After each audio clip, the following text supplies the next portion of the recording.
देश की जनता को ये बता रहे हैं कि अमित शाह साहब ने पुलिस के ऊपर इतना दबाव बना रखा है कि ये मैं आपसे कहूँगा, गुजारिश करूंगा कि आप लोग ये दिखाएं पुलिस के अधिकारियों के लिए दिशा। ये थाने पे हैं सारे, पढ़ने की बात नहीं है। इसमें सारे जितने ये दिशा निर्देश भारत के संविधान के माध्यम से बाबा साहब डॉक्टर भीमराव अम्बेडकर ने बनवाए, उनका सबका उल्लंघन अमित शाह साहब कर।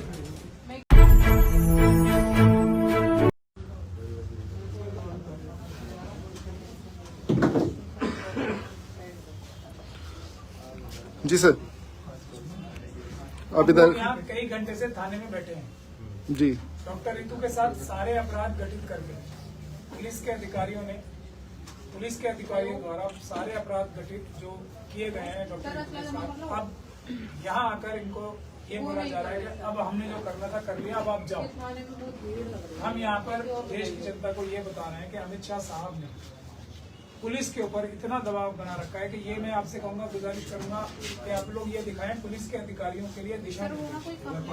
ये थाने पे हैं सारे, पढ़ने की बात नहीं है। इसमें सारे जितने ये दिशा निर्देश भारत के संविधान के माध्यम से बाबा साहब डॉक्टर भीमराव अम्बेडकर ने बनवाए, उनका सबका उल्लंघन अमित शाह साहब कर। ये भगत सिंह साहब की फोटो देखो, क्या इन्हीं अमित शाह साहब की इस तरह की अमित शाह साहब द्वारा पुलिस का इतना दुरुपयोग करने के लिए भगत सिंह साहब ने कुर्बानी दी थी। ये सोचने का विषय है पूरी देश की जनता के लिए। अमित शाह साहब जो है किस हद तक, ये पुलिस अधिकारियों के चेहरे देख लीजिए आप, इनके चेहरे क्या हिसाब नहीं बता रहे हैं आपको, कितना दबाव में काम कर रहे हैं। वैसे ही इनकी ड्यूटी 24 आवर्स की होती है और उसके ऊपर से ये इनसे अनैतिक कार्य करवाए जा रहे हैं जबरदस्ती। ये इस देश का दुर्भाग्य है कि नागरिक अपने इतने कर्मठ पुलिस के अधिकारी जो हैं उनकी रक्षा करने के लिए प्रोटेस्ट करें। कम से कम हम ये लोग करें और डॉक्टर रितु का प्रोटेस्ट वहीं होगा। और न्यायिक प्रक्रिया जो है, पुलिस के साथ कैसा नागरिकों का व्यवहार होना चाहिए, पुलिस का नागरिकों के साथ कैसा व्यवहार होना चाहिए, इसके लिए प्रैक्टिकल ट्रेनिंग है डॉक्टर रितु के केस में जो हो रहा है। हम चाहेंगे सभी इस वीडियो को लाइक भी करें, शेयर भी करें और सिखाएं लोगों को कि ये अधिकार है पुलिस के खिलाफ आम नागरिक के, और पुलिस को कैसे व्यवहार करना चाहिए आम नागरिक से। ये बहुत ही महत्वपूर्ण बात है जो सबको सीखनी है। लेकिन भारत का संविधान ही जीतेगा, कोई अमित शाह साहब संविधान का उल्लंघन करके नहीं जीत पाएंगे। ये हम सब अम्बेडकरवादी संविधानवादी वाला करते हैं। 6 बजे से हमें लेकर आए यहाँ पे, वहाँ डूज एंड डोंट्स पढ़ सकते हैं जिसमें लिखा है किसी भी महिला को आप 6 बजे के बाद यहाँ नहीं ला सकते, परहेज करें लाने के लिए। और आप बताइए ड्यूटी ऑफिसर साहब बैठे हैं, मैं इनसे पूछ रही हूँ कि मेरी बात का जवाब ही नहीं दे रहे, क्यों रखा है यहाँ पे डिटेन करके, बात का जवाब नहीं दे रहे। और क्या है, हमारी कंप्लेन लॉन्च करो, ये उसका जवाब नहीं दे रहे। इनको बोला कि हम बंद रखना है, बोलना नहीं। तो सर आप मेरी बात का जवाब देंगे?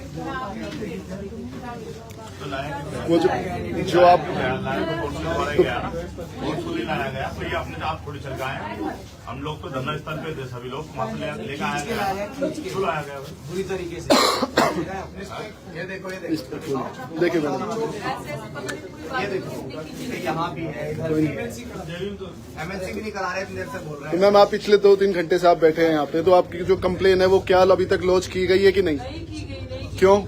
हमने इतने कॉल करके 112 तो इन्होंने रिसीविंग तो दे दी होगी आपको? कुछ भी नहीं सर, सच में नहीं, ना रिसीविंग दी है ना कंप्लेंट लॉन्च की है, कुछ सीधे डायरेक्ट हमने शादी के ऑर्डर जो हमारी बात का जवाब ही क्या करेंगे। तो आपने 112 नंबर पे कॉल की, बताया जा रहा है टीम ने, 4 बार सर, तो उनका क्या रिस्पॉन्स है उसके बाद? कोई रिस्पॉन्स नहीं। अभी भेजे, अभी देखो सबसे बड़ी बात तो ये कि पहले तो जो हमारा धरना चल रहा था, वो धरना हमने उसके लिए पहले से परमिशन ली हुई थी। धरना हटाया गया, ना उसका नोटिस हमारे पास आया, ना किसी अधिकारी का फोन हमारे पास आया। उसके बाद वहाँ से उन्हें हटा दिया गया और अब यहाँ लेके आए बसों के अंदर ठूस के। हमें भी प्रोफेसर रितु के साथ भी इतनी बर्बरता अमित शाह की पुलिस ने की है कि उसका कोई भी तोड़ नहीं है। और उसके बाद यहाँ आने के बाद FIR तक लॉन्च नहीं हो रही। ये देखो ना आप, यहाँ पे भी लिखा है डूज एंड डोंट्स के अंदर की महिला को 6 बजे के बाद यहाँ लाना उचित नहीं है। उसके बाद भी महिला कितना टाइम हो रहा है, 10 बजे, और 10 बजे तक महिला यहाँ बैठी है, तमाम लोग इकट्ठा है। ये बेवकूफ है, इनका दिमाग खराब है कि वो यहाँ बैठे हुए हैं। इसके बाद भी पुलिस ना FIR लॉन्च कर रही है, ना कोई शिकायत कर रही है। हमें ये जवाब चाहिए कि आखिर ये सब करेंगे, अब दोबारा आगे जा रहे हैं SHO साहब से पूछेंगे भाई ऐसा क्यों कर रहे हैं, वो मिल ही नहीं रहे हमसे।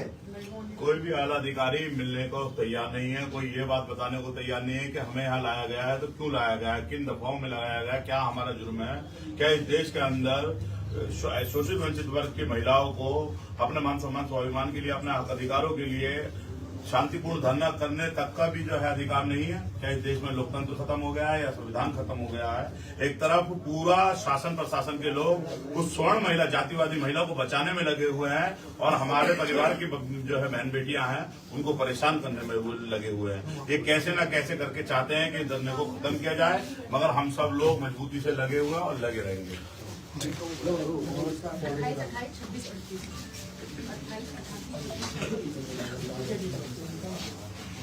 आप समझ रहे हो हमारी ड्यूटी